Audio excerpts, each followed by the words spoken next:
So, I mean, we can start now. Yeah, let's start now. And I can say we have a person on the show we've been following for quite some time.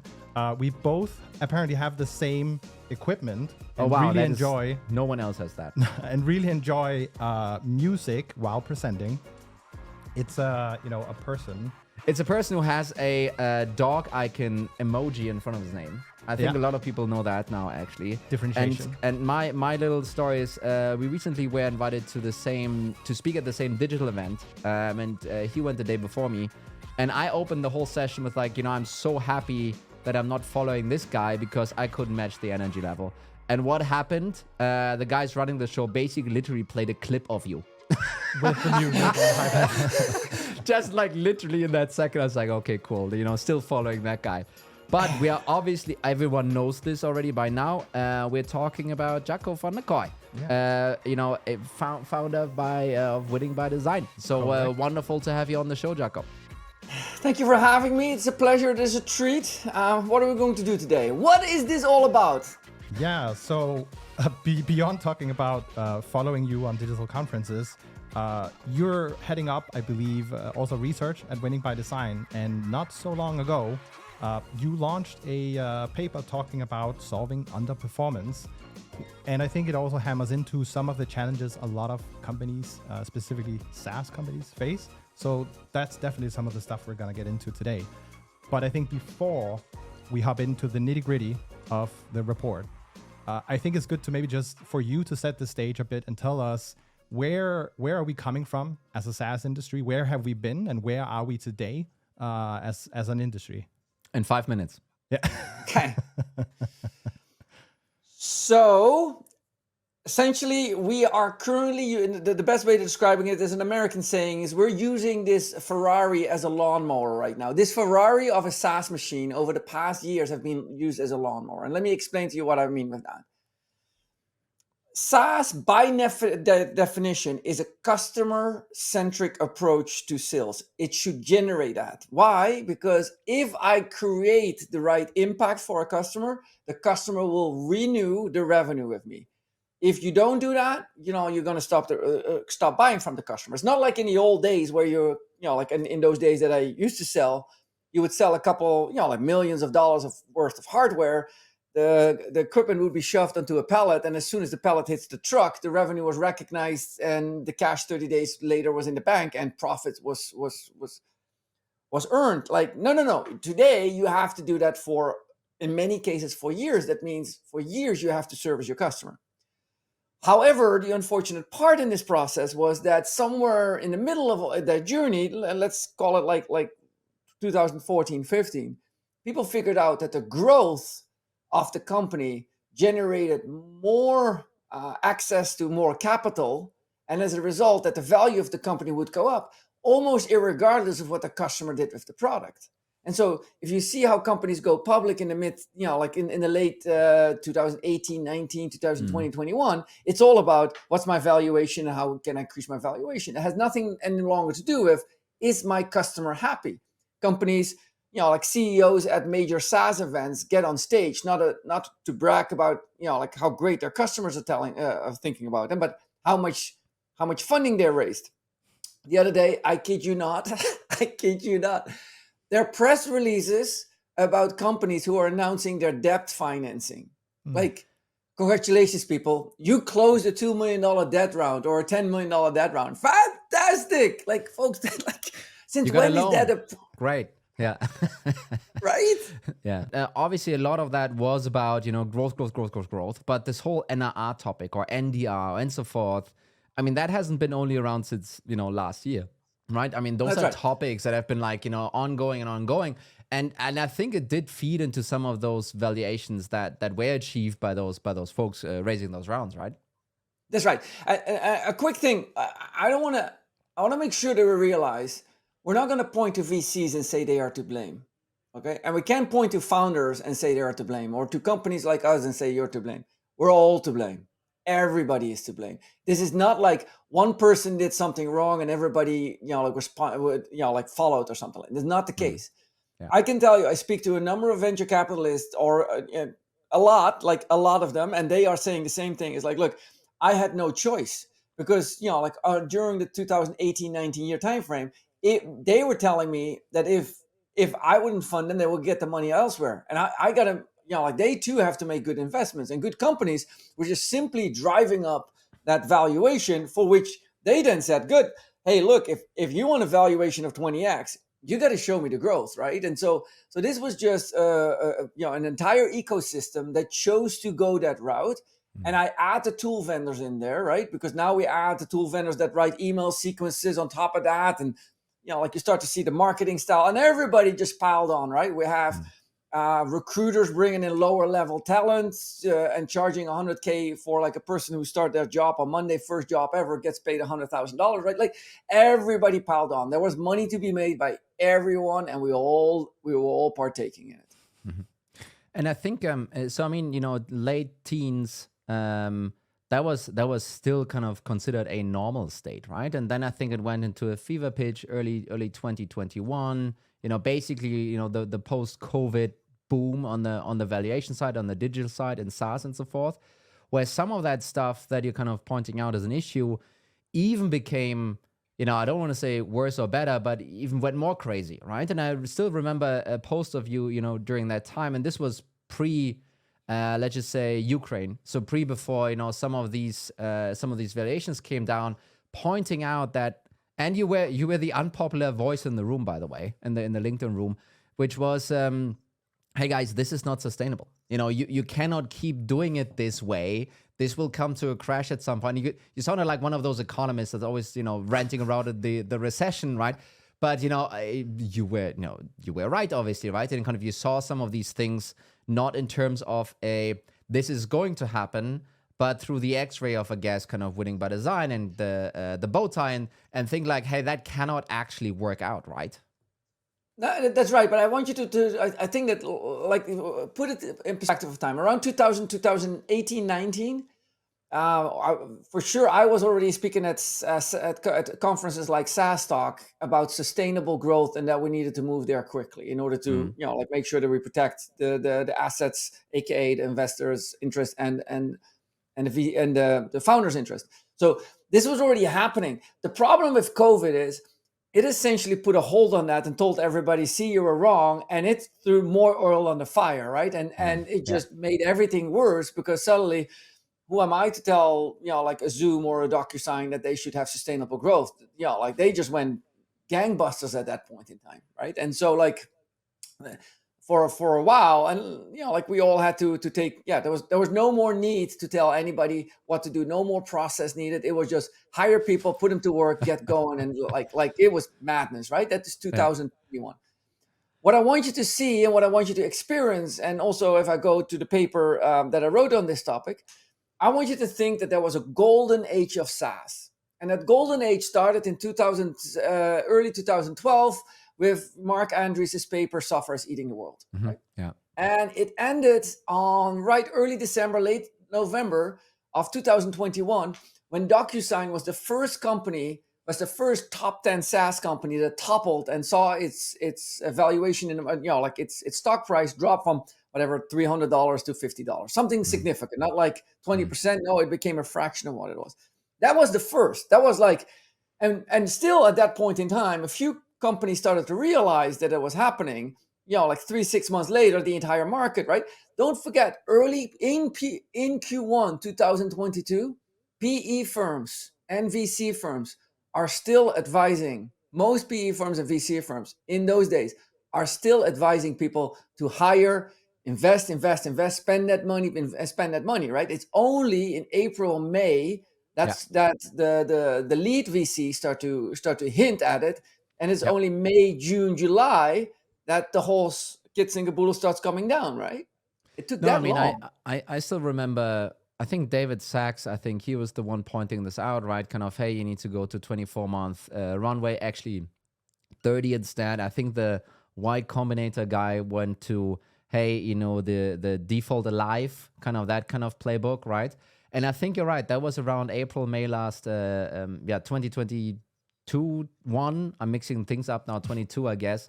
And it's actually also when we raised our seed round. Kind of, I think we were one of the last ones Not that this matters for this podcast, actually. But, we were one of the last ones actually kind of being able to benefit from that upswing market. And then after that, after the summer of 22, it basically kind of flatlined from there on. Yeah, and I think that, so we have to put in context that this industry, while giving clear and indicative signals that it's torpedoing, aka this large SaaS company and one of the largest SaaS companies in the world starts to tremble and fall right before Christmas, right? That even then it still took us 3, 4, 5, 6 months to let the reality sink in. Where where people like myself, but also like more notable people in the finance in financial industry, were clearly signaling like, the folks, this can't come. The point I'm also trying to make is like, look, it is not that I have some incredible foresight that this was going to happen, right? If anything, I'm more like, everybody, we all see this. Why are we not believing that what we are seeing? Like, what is it that we're in this psyche that it is clearly visible that this won't work? It's clearly it's clearly expensive. Clearly, the response rates on emails have gone down. The SEO effectiveness, right? Getting on the first page and how much money you have to pay for that. All that was already in getting into shambles. So why are we not holding why are we not holding seances right now in order to go like, what do we do? What do we do? Mm-hmm. I can tell you why, because you want to know why. Yes. Do you want to know why? Yes, please tell us. Because we do not know what to do else. We don't know what to do. If we knew what to do, we would have done it. We have nothing else. That was it. The only thing we can do in this industry that we do very effectively, hire people or fire people. This is like, you have to understand that there's about probably 10 VCs that know what they're doing. Mark Suster is one of the ones from LA that I have a tendency to follow. I think he's a good bellwether that gives me a good idea. And Mark, like everybody else, they follow the other VCs and they just look and act like the smart way by just copying and pasting what the other is saying. So if these 10 people are not saying anything where to go, today, the number one play that every VC will still play, which have been playing for the past 18 months, is fire more people, cut cost. That's the play. I think so. And so I think you're totally right. I also think that up until the cash drain was closed, there was also no need to come out with something else, right? So it's not only like, oh, we don't know what to do, but there was also, you didn't have to really kind of force yourself to do that, right? And obviously that cash problem then created its own snowball effect within the SaaS industry, right? I mean, this is, I think you called it the biggest churn event in history, or I'm not sure if it was you actually, but it's really that's what we've been seeing, right? And some of that is probably attributable to hey, the way we've been doing, sales wasn't sustainable, and we sold a lot of crap and people bought a lot of crap, and that is coming to a little bit of a halt. But at the same time, also people are going through a cash crunch, at least on the SaaS side, or people that have investor backing, so to speak, instead of being profitable, and they're basically trying to find ways to cut back, right? And if you're cutting back 40, 50, 60% on your FTE cost, you're obviously going to look at your vendors and do the same thing there as well, right? I mean, I think those were then some of the results coming out of this, and that then is now driving lots of efficiency and or other ways to try and still grow and be successful with the same resource or with rather less resource. The startup world, using venture capital funding, is the largest unregulated scam in the world, where you can get money easily if you want to. And this has been proven again and again. And I'm not talking about the good companies that earn it and that deserve it and stuff like that. That's not what I'm talking about. Like, there's 10, 20% of that market has a full right to be there and should be driven by it. But if you go back to the 1990s, internet launches, what is the quickest way to get rich? Launch your website. A few years later, what is the quickest way to get rich? Get 1 million visitors on your webpage. Companies were it was eyeballs. Sorry? Right? It was eyeballs, like a lot, right? Kind of. It was basically, that was where they're counting, right? Eyeballs, right? If I go back and I worked in the hardware world, is what ship equipment. How do we do that? We created warehouses in Atlanta called resellers, and we would simply ship equipment to that. It wasn't going to customers, but we recognized revenue bookings based on shipments. So as long as we had an air bill that the equipment went out, the revenue got recognized. Okay, if you go down this line, you end up in SaaS that like the metrics of SaaS can be so much manipulated by a founder that people can drive revenue. The current way, which is currently falling on its what I've been talking about behind the scene that is inaccessible, which we can bring out today in the world, is how PLG has been abused in order to drive up NRR. What we have seen and what I have advised numerous founders of companies that are associated with this approach that you cannot do is the following approach. Let's say I have a $20,000 platform. Pick any number you will. And this is not reflective of one customer. This is reflective of dozens of customers that have high valuations.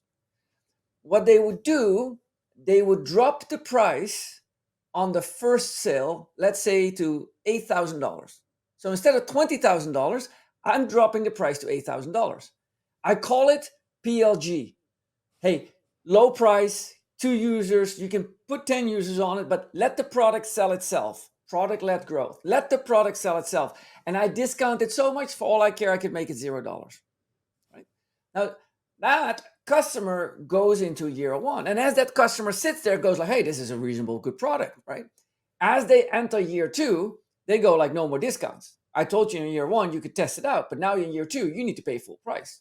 And so automatically, NRR is going to catapult because the price of that customer goes from $8,000 that they got discounted to $20,000 that they got listed, that list at. Yep. My NRR dollar goes through the roof. I suddenly are looking at 160% NRR or something like that, right? And I put that in the books. It's fantastic.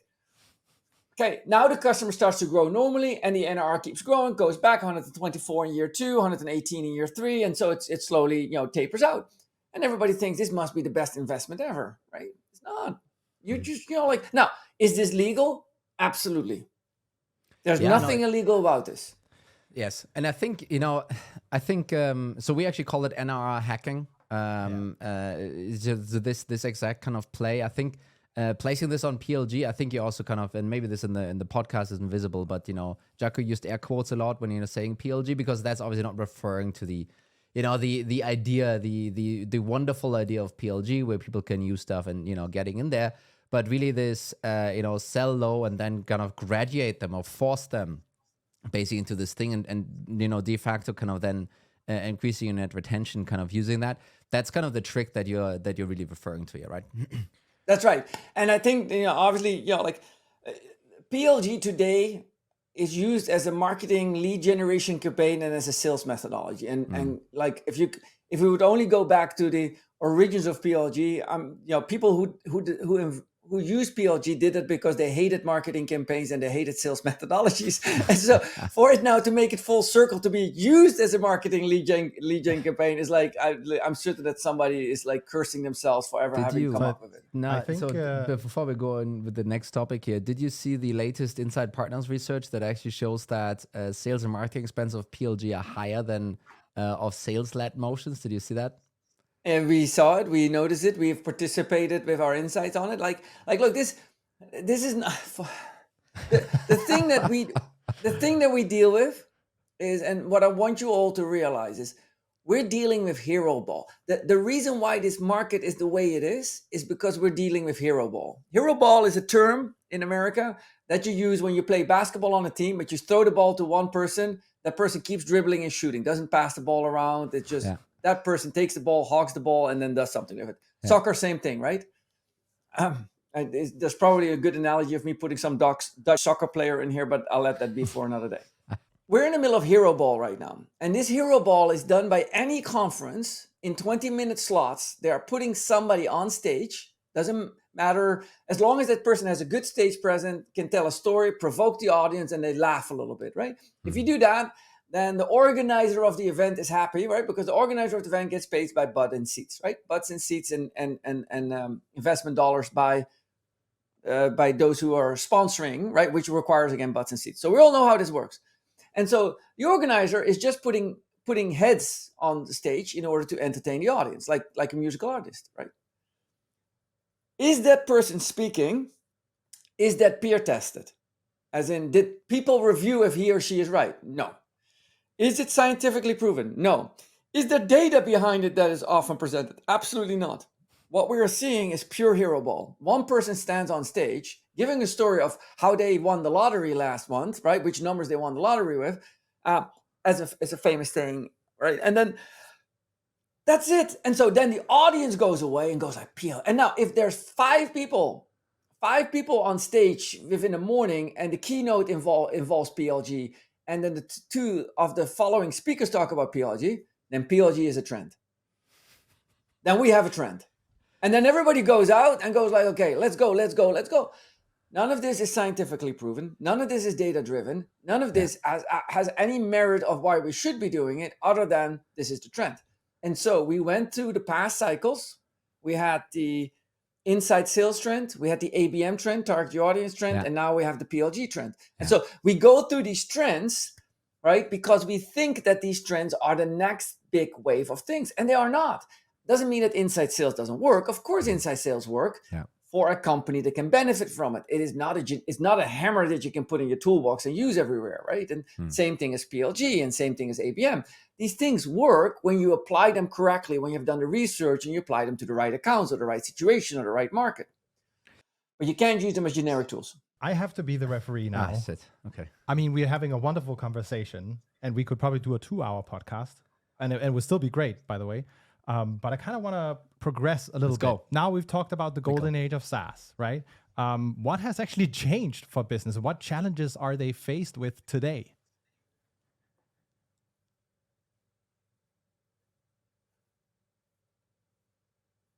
Please keep that silence in. Do not cut it out. That was the answer. Oh wow! How many times did you deliver that one? That was actually like pretty smooth on that side. So explain that a little bit more, obviously, right? So nothing has actually changed, right? That's your point. That's my point. Nothing changed. Yeah. And like I said, because people don't know what to do.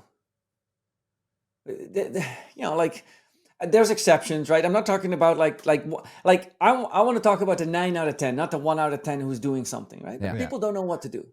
And so this market is, at this point in time, is in a full standstill, catatonic mode. And as a friend of mine, Ted McKenna, said, is the fear of messing up is now bigger than the fear of missing out.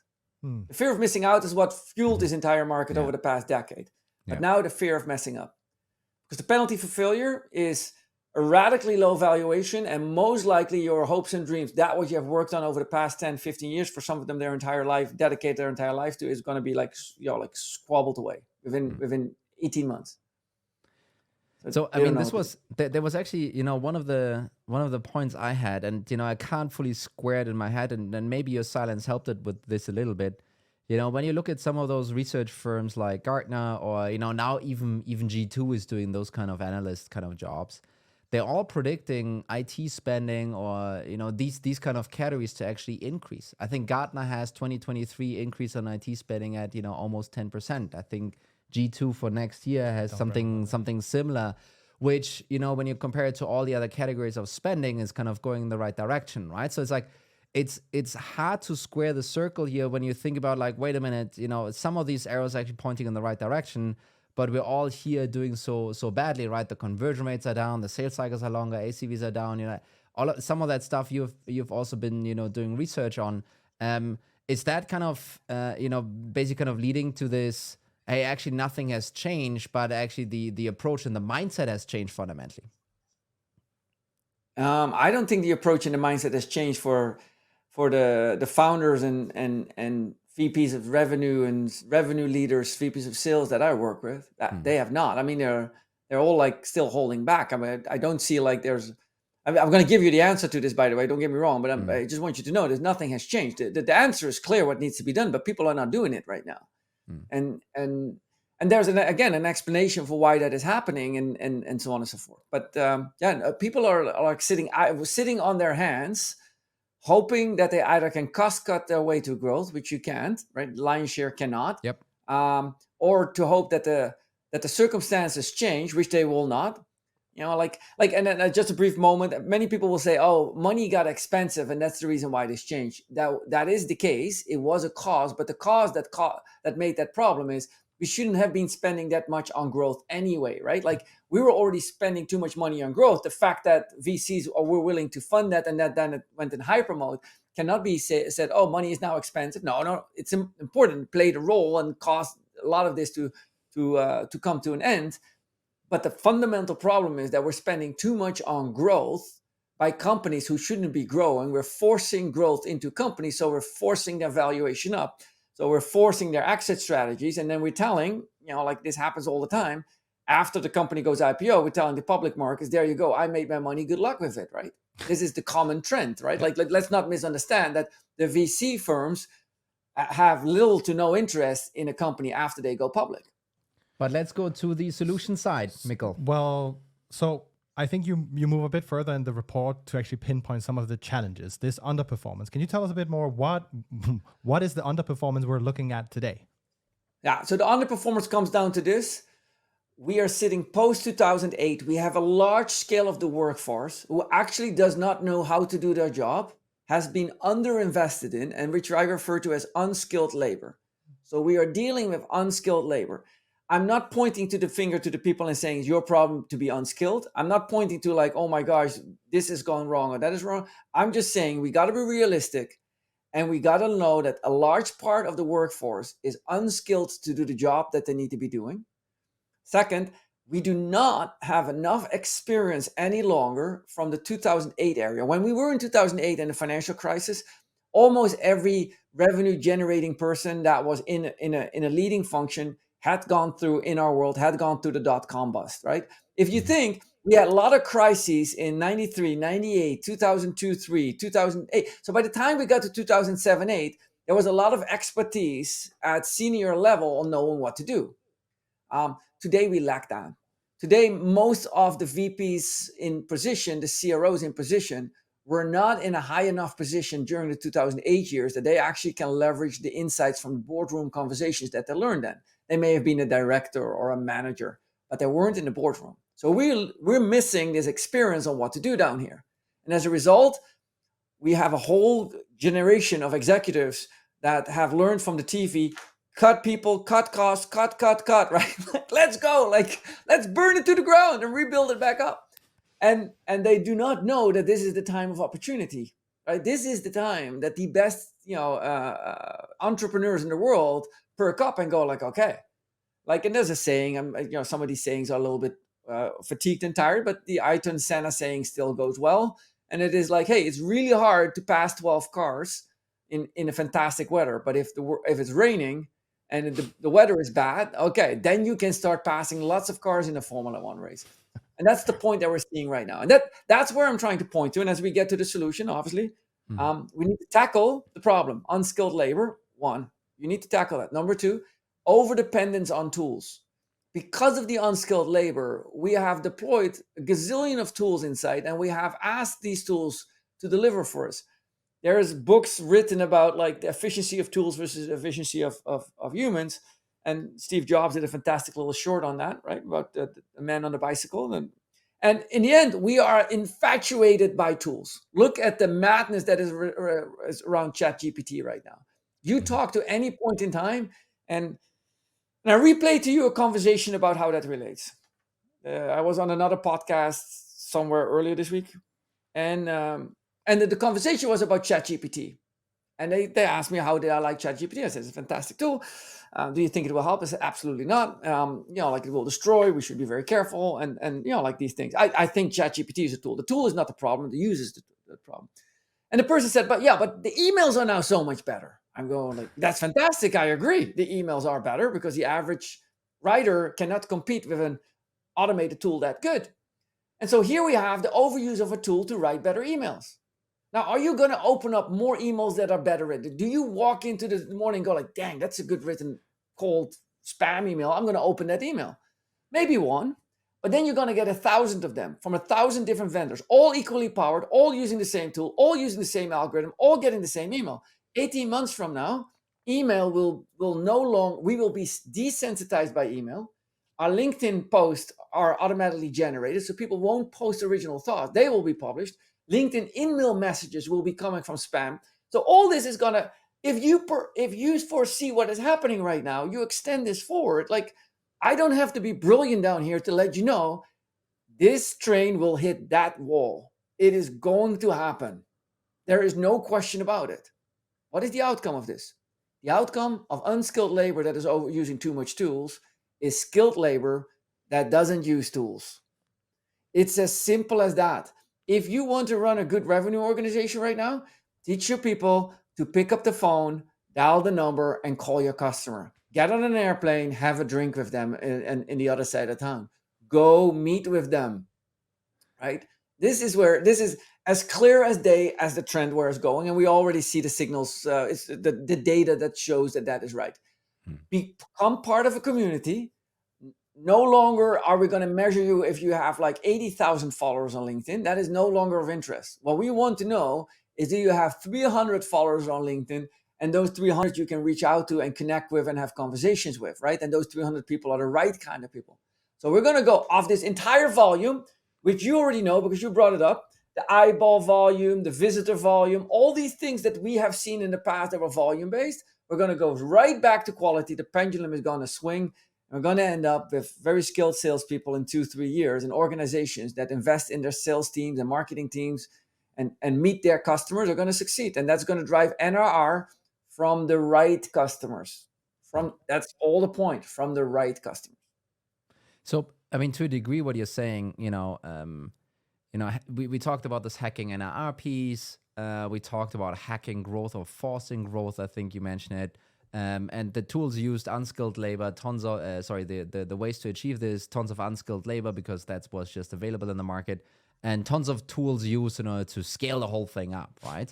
And now everyone is sitting there and, wondering, so what's the next play going to be? And you're basically very old school and maybe very, very correctly so pointing out, folks, we're going to go back to basics. It's going to be smart people, skilled people, working pretty hard, doing human interactions, doing building true connections with other folks. That's how we're going to conduct business going forward, right? Is that your message? That's my message. If you're a listener, you're a VP of sales, I want you to look up whether you have a meeting call recording tool of choice. I want you to stop listening to those calls. I want you to start measuring how many calls they are recording. I want to know how many meetings, in-person meetings, do my people have with my customers. Because if they have on average 4 meetings a week, look, and I come from the days of what's the Cisco guy again? That guy. Yeah. we know who. If you do not meet, sorry. We know whom. We also I can't pick up the name. It's like that's how old we're getting. Yeah. And so, but the point is, like, if you don't meet with a customer, my CEO that I worked for, the person I worked, Rob van Oosterburg, said to me one thing: I need to see expense reports from you. If I don't see flight expense reports, you're not doing your job. I don't need to see visit reports. I need to see expense reports. And obviously, visit reports are important. Question on this, right? And this is something that you guys at Winning by Design has also been popularizing, this whole concept around, ACV and matching that to emotion, right? So jumping on a jet, going to see someone in person, that's an enterprise piece. Suddenly you're talking 50K and up, right? Do you see a squeeze then happening below that? If you say, hey, that's the way forward, is there going to be an issue coming up for the smaller ACV ranges, you think? Of course not. Of course not. I want you to jump on an airplane to fly to New York to meet with your $25,000 customers. But while you're there, I want you to organize drink and invite 3 customers and 16 prospects to have drinks with you. Then the next morning, I want you to go running with a friend of you who's going to introduce you to 3 more accounts. Then that afternoon, you're going to have lunch with a channel in the area or a partner. You're setting up business trips. You're not just visiting one customer and flying back. That is a week on the road. Look, I grew up, Monday you leave the office, you come back on Thursday night, and Friday you do all your paperwork, right? That's the world I grew up in. Welcome back to the good old, you got to go out on the road, right? Fantastic that you work remote. I truly don't care where you live. If you live in sales, you can live, somewhere outside of Salt Lake City, 20 miles south of Salt Lake City, or 30 miles north of Denver, right? Get on an airplane. We lived, and the world that I grew up in is, I don't care where you live as long as it's close to an airport that has many connections. That's the world of remote working, right? We're going to go back to that. We're going to go back to that for the successful companies, right? Don't get me wrong. There is obviously room for inside sales for smaller deals, higher velocity. Inside sales teams are a niche tool that should be employed appropriately. PLG is an approach that a company based on a very product-centric group of people that came together, that is an approach. PLG is not a marketing lead gen campaign nor a sales strategy. It is a fundamental product design strategy that was generated 5-10 years before it has gone to market. So I wanted to actually surface one of the points you had in the paper itself, which is, to be honest, a bit dark and gloomy. It's that 2/3 of reps are no longer able to hit target. And I think if you're right now sitting and listening and you're a revenue leader, if that was me, I would wonder, hey, that's cool. There's a couple of basics we need to have in place, but I need to make an impact, Jacco, Tone, and Mikkel, the next 60 days. What am I going to do? And I know that's also something you kind of addressed a bit in that. So I would love to hear your take on that. Yeah, so we now have like an incredible sample size. Like over the past 3 to 6 months, we've noticed that there's we notice what it takes to perform. I wrote this paper quite a while ago, but at this point in time, we know what the solution to this is. So that's good. In those days, we were still poking at it. So the point in time, what we have multiple problems taking place there's no single solution. If somebody says, you know what, I'm just going to hire a rep that is fantastic, do that, but there's limited reps of that. So you can't. At this point in time, just to relay the statistics properly, and I simplify it a little bit, the top 20% is no longer the top 20%. The top 20, what historically has been the top 20%, is 4.4% today. The bottom 10% is no longer the bottom 10%. It is approximately the bottom 28%.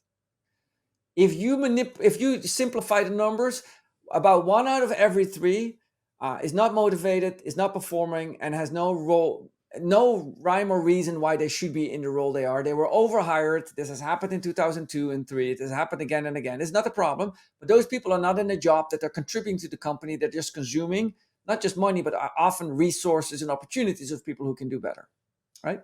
So whether they won't, whether they can't, that's not the point. The point is they're not accountable and there's no value for them in the role that they're currently at. Whether they should be fired, I leave that up to other people to determine. But there's 1/3 that doesn't contribute. There's 1/3, the middle third, that we don't know what to do with. I'm going to come back to that. And there's the upper third. There's about like 28% of the people that actually does reasonably and is on average above 80% performance, whether that is on quota on sales, onboardings, expansion, NR generation, lead generate, all that, right? Across the entire. So about 1/3 of the audience actually of your workforce actually delivers. 2/3, that middle 1/3 and the bottom 1/3 are below performance. The problem is what happens with that middle 1/3. I call it the normal performer or the subnormal performer. The normal performer is the top performer that hits reasonable quota. The subnormal performer is not delivering right now. The group of underperforming and subnormal performing is close to 70%. That group is so big that they have dragged the average down. So I can no longer talk about averages because the averages has gone, or I need to talk about historic averages. But that is so far off the chart right now.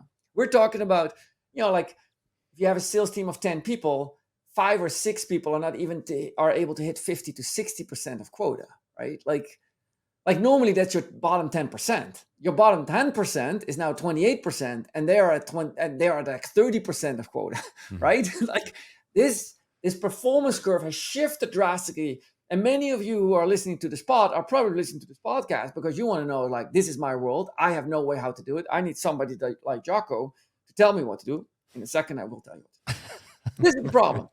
The problem is that the 1/3 at the top really performs. The middle group, I want you to listen to this because this is super important. The middle group is looking at the group above them and go like, dang, these people work hard. And then look at the bottom group and they're like, dang, these people have fun. And that middle group is trending towards the fun group, not towards the working hard group. That's the problem that's been happening over the past 6 to 12 months.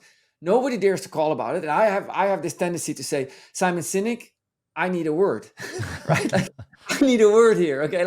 Like companies are doing everything that Simon Sinek explains in his book, and the workforce, and you're empowered to do that, and welcome. You decide. Don't take my orders. No, that is what gets us into this problem right now. We have now reached the point is we know at this point in time what works. We know what you need to be doing. And as odd as it may sound, can you please do what I asked you to do? And as I stated, you can do it your way after you have proven that you can do it my way, because my way works, right? But this mindset is I can't rely on people that are in their late 20s, early 30s are telling me how to do my job, or to do the job where everybody else doing, clearly not showing any results, and then blaming the market. Of course the market is challenged. Of course it is. But you're supposed to be able to be functioning in the challenge market. That is why you're supposed to be like a superstar, why we hired you, or why we pay you so much money, or why your valuation is so high. So that's step number one. Step number one is execute proven process to work, do more of what works, and stop doing what doesn't work. Sounds pretty simple. So when I you mean, say- you know, saying like- I think it's so just kind of summarizing this from my perspective, right? And there's stuff obviously going on in the market, and you mentioned this. I would say it's probably a little bit more than just kind of the middle group wanting to have a little bit more fun, right? I mean, you know, it seems a bit simple pointing it out like this, and obviously kind of the simplicity of this message kind of is really entertaining and also powerful. But I mean, there's the market has been getting tougher, and just blaming it, you know, that all the time is also not the right answer. By the way, I totally agree with that, right? But you know, I think you guys published some research on conversion rates going down and a couple of other things actually happening and being under pressure. And you basically are saying, hey, listen, all of that stuff is because those reps stop doing the rigorous process. They stop following kind of I don't want to say the orders, but the direction that was set up or that was taught, or kind of is that, you think, kind of all encompassing as an answer to some of the overall stats that we're seeing? No. You do, like, I love your point. I love the debate. You made a really wrong assumptions. The assumption that you made that tripped me was the reps stopped doing. No. There's no stopping them. They never started this. Okay? Again, we can't blame the rep. You can't blame the newcomer on the team for the failure. Yeah. What we are seeing is a catastrophic failure at vice president and director, managerial level, of not developing the people, of not asking accountability, of not giving them the right tools, and so on and so forth. Look, if you're a rep, the primary training that 99 out of 100 reps get is a 3-day sales kickoff. During his 3-day sales kickoff, 2 hours worth of training, and everything else they are being force fed through a YouTube channel of some sort, right? Yeah. Like that is not training, right? That is entertainment. That what you call it, that's not training, right? And then the manager, historically, how managers manage people that are currently in a managerial role, primarily manage on volume metrics and results. Hey, you don't hit quota, make more calls. You don't have enough onboardings, do more this. It is like volume metric A, you're below the volume metric, revenue, onboarding, whatever it is, do more effort. Yeah, that's not coaching, right? That's not if it would work that simple, I would have done it, right? Yeah. And so, like I said, it's a system-wide failure. Okay. Now, system-wide, we can improve upon this. For people to turn this around in 60 to 90 days, you need to do this. In the functions that you manage, if you're a VP of sales listening to the call, you go like, okay, then you focus on the sales cycle. If you're a VP of customer success or a success manager, then you pick the success part. If you're in marketing, you pick something. What you pick is you pick a moment that you know matters most to your customers. In sales, it's almost always the discovery. What we've noticed is that those people of that group, that subnormal group and the normal group outperforms the subnormal group. It does 1.5 times as much revenue. 1.5 times as much revenue is delivered by those people who simply can extract from a discovery call what the customer intends to do with the product. If you get to the conversation and you get to understand what the customer intends to do with the product, not the pain they're trying to solve, but what is the metric they're trying to hit. And you simply what we call uncover impact. If they get that in the discovery call, it leads nearly flat down the line, measured against like tens and tens of thousands. It leads to 1.53x the revenue against the same opportunities. The sample size is so big, it is crystallizing how clear it is. What is the difference? The subnormal group sells the product they have on the truck. They hear the pain and they start, this is what I can do, and so on. Simply discovering and diagnosing what the customer wants to do, you get 1.53x. In order, therefore, to make that subnormal group active, should I let them flounder on the ground and say, well, let's see what you do again? No! I should teach them how to uncover impact by that what is working by the other group does.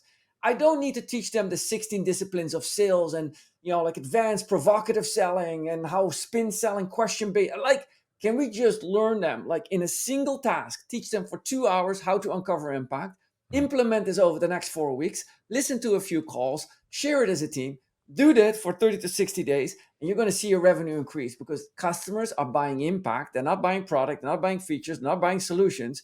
They're buying what comes out of that machinery. Yeah. Interesting. And I guess, I mean, so I really like this this sprint approach, this agile, it's part of the agile framework and the methodology, right? So we're talking a lot about this as well, road mapping as RevOps and so forth. But basically the point is you take a metric that matters, right? That's part of your revenue engine, basically. And you try and, with a specific coaching effort, try and tweak this up. And then basically you could decide to move on and kind of, work on a different thing, right? Obviously there's a human element to it, so you need to do follow-ups and so forth. But basically kind of that's kind of the point that you're making is kind of with those very targeted specific points, right? It's almost like you're playing golf and you do it for the first time and you mess up completely. It's not like your coach tells you everything that's wrong. No. He just tells you, hey, you know what? Put the shoulder up a little bit higher. It's not like everything is, effed up with you. It's, tweak this one thing. And, once you get that right, you move on, right? Is that how you would, obviously in your case, it's kind of a coaching sales rep kind of thing, but it's really, this is applicable across the whole revenue engine. And it's kind of a very much a structured approach to tweaking a specific thing and ideally holding on to that over time to actually make it work on compound. It's way more, and that's exactly right. It's way more important to teach one skill and let them do that well than rather than teach them 10 skills and like they don't implement it. There's many mathematical ways how I can, I can explain why you need to focus on that one skill and the other is simply no. And then you need to make it stick, right? You need to listen to some of the calls. If you have 100 reps, you don't need to listen to 100 reps. You can listen to one sample call, listen to what worked and show others this is how to do it, right? But wouldn't, just to kind of throw this, maybe this is not as controversial as I think, but you've been kind of pointing out a little bit the leadership here also as well, right? Isn't there also some kind of a leadership coaching? I'm not sure, that needs to go on. That's not only on the rep level, but it's maybe, one level above that. Yeah, I'm going to plug my product. We have a course called Revenue Architecture. The one thing that we need every executive to understand is they need to take that course, Revenue Architecture, so they fundamentally understand where growth comes from and how it is being generated. Yeah. That's it. Once you understand how SaaS machinery mathematically works, it is blatantly clear marginal gain leads to disproportionate impact. Small things have a huge impact. That's how the SaaS machine works. It has a recurring engine, that recurring engine compounds and so on and so forth. And not only on the NRR side, it has an effect everywhere in deal closing and lead generation and so on and so forth. Once people understand... I need to plug our product then. If the data model from you guys is getting too complicated in Excel, you can try and do the same thing in Roblox. It's fantastic. But that maybe is enough on the. I'm trying to be like the polite podcast manager, referee in the corner, because we're coming to an end here. I'm sorry. I'm so sorry to say it. Yeah, I'm pretty sorry about that. So I'm thinking, Jacco, maybe the last question for you. Let's say in a couple of years, now we're out of the, now things are back to normal, whatever that looks like. Hopefully better, and we've learned a bunch of things. Maybe then we get you on the show again and talk about the next steps from there. Okay. That was the terrible outro. This was so this is the part this that is a actually gets marketing cut guy out. trying to do a soft close. You know, that's what that was. You know. Okay. Look, I want you to think, and I want the listeners to think to this point. It's like, look, let's establish a few rules of the new game that we're entering. Okay, the few rules are: nobody knows anything. If somebody knew, we would all be doing it right now, and it would be working. We wouldn't be in this mess. Mm-hmm. So it doesn't matter whether you're a plentiful, like VC or a person like Jacco and so on and so forth. We all are trying to find our way out. Yes, that's number one rule. We cool with that? Nobody knows. We're all in it. Number two rule. History will tell us what the future will look like. We just have to look back and learn from the past. This problem has been solved before, and it generally has been repeatedly solved before. Okay. Number three. Communities are going to rule this game. So your community with the podcast and your listeners to you, they are not part of a community. They're not talking to each other, but they have a mini community of your listener with the two of you. That's a form of a community. Yeah. And so you have an important role to play in this because you are an educational audience. So you should look for data and you should make sure that you probe people and that you do not let it happen again that some cool dude with a new product launches an ABM product and then stands on stage and tells everybody this is the way to do it, right? Like, or a PLG product. Like, that is unacceptable, right? And so that's the third rule. The first rule, and I'll leave it at that, and then but like, look, if you're in a recurring revenue business, I want you to embrace the following principle. It's a very basic first principle. First principles are so undeniably true that you can no longer deduce them to anything else. Like, it is what it is. The first principle of any subscription recurring revenue-based machinery is recurring revenue is the result of recurring impact. If you do not deliver recurring impact, you're not going to get recurring revenue. It's as simple as that. If Disney will stop putting on new Star Wars episodes, we will stop the subscription. We actually just stopped the Disney subscription. If Netflix will stop putting new TV shows on, we will stop the subscription. If I don't get the impact I pay for, I will stop doing it. Recurring revenue is the result of recurring impact. That means that the goal that you need to set forth as a company is not one to achieve recurring revenue. No, that's an outcome. You need to achieve recurring impact. If you focus your company on achieving recurring impact, your attention goes up, your expansion will go up, you will keep the right customers, your NRR will go up, your valuation will go up, you will go public, you will be, as a public company, successful. All that just from helping your customer achieve the impact that you promised. That's Jacco van der Kooij for you guys. Thank you so much for being here. Thank you, Jacco. You're most welcome.